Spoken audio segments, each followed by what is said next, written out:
Salam damai sejahtera kepada semua saudara dan saudariku yang diberkati Tuhan. Bersama saya Pendeta Resta Karo-Karo kembali menemani kita dalam belajar sekolah sahabat di ringkasan pelajaran sekolah sahabat pelajaran 9, Hidup Bijaksana.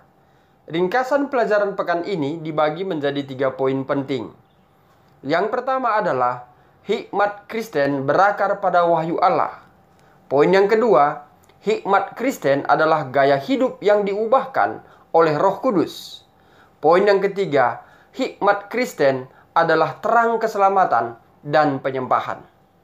Bertolak dari 3 poin ini, kita akan membahas pelajaran sekolah sahabat kita sepanjang 1 pekan ini di pelajaran yang ke-9 ini. Mari kita masuk ke poin yang pertama, hikmat Kristen berakar pada wahyu Allah. Perlu kita ketahui bahwa kebijaksanaan telah menjadi perbincangan sejak dunia kuno. Dunia kuno mengangkat bahwa kebijaksanaan itu cenderung kepada hal-hal dunia. Seperti kebijaksanaan itu dianggap akal manusia. Kemudian kebijaksanaan dianggap cara hidup yang berpusat pada pengalaman dan psikologi manusia. Kebijaksanaan dianggap sebuah prinsip kenal diri sendiri. Dan kebijaksanaan dianggap memahami realitas tertinggi kehidupan. Dengan demikian, maka mereka dapat menyimpulkan cara hidup. Itulah menurut dunia kuno sehubungan dengan kebijaksanaan. Namun sebagai umat percaya, perlu kita pahami bahwa kebijaksanaan berakar pada wahyu ilahi. Kita boleh baca Yakobus 3:17, terjemahan baru, saya akan bacakan.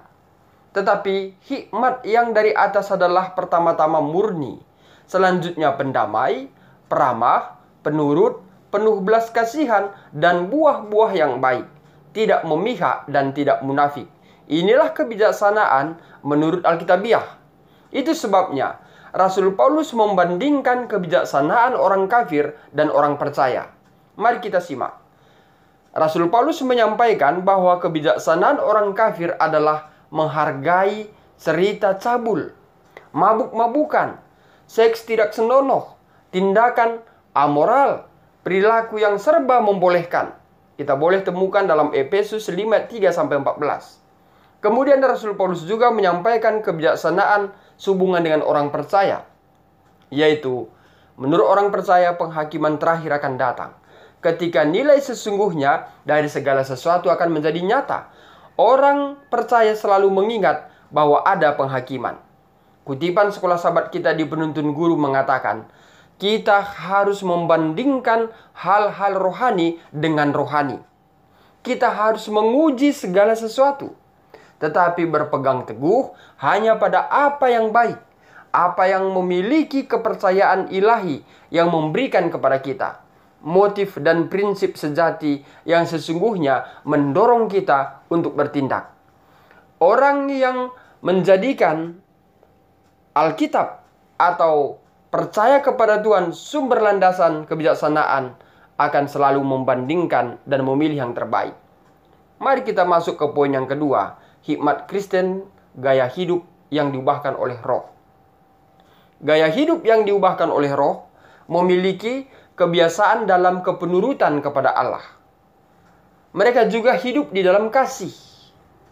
Hidup menjadi terang di hadapan orang yang tidak percaya untuk menerangi kegelapan mereka. Orang Kristen yang menjadikan kebijaksanaan dalam gaya hidupnya mengerti akan kehendak Allah. Efesus 5:17. Saudaraku, sekarang kita tiba di poin ketiga, yaitu hikmat Kristen adalah terang keselamatan dan penyembahan. Efesus 5:16 mengatakan, pergunakanlah waktu yang ada, karena hari-hari ini adalah jahat. Mari kita lihat, kata waktu dalam bahasa Yunani sebut kairos. Hal ini digambarkan sebagai momen kesempatan. Kita garis bawahi momen kesempatan. Artinya mempergunakan waktu yang baik. Jadi menggunakan waktu sebaik-baiknya agar memperoleh terang keselamatan dengan tidak meminum minuman yang beralkohol. Karena hal-hal jahat akan timbul bila kita meminum minuman yang beralkohol. Kata kasar akan keluar, cemooh, demikian juga penyembahan berhala. Jadi orang berhikmat akan memikirkan keselamatan dan ibadahnya kepada Allah yang penuh pertimbangan dalam roh dan kebenaran. Dengan cara apa? Dengan cara mereka akan berkata-kata seorang kepada yang lain, saling memotivasi iman.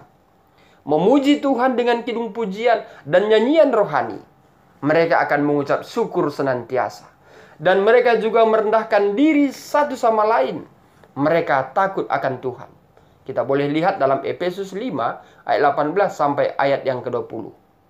Saudaraku, dari pelajaran pekan ini kita dapat menyimpulkan ada 3 poin penting sehubungan dengan hidup bijaksana, yaitu biarlah kita bijaksana harus berakar pada Kristus.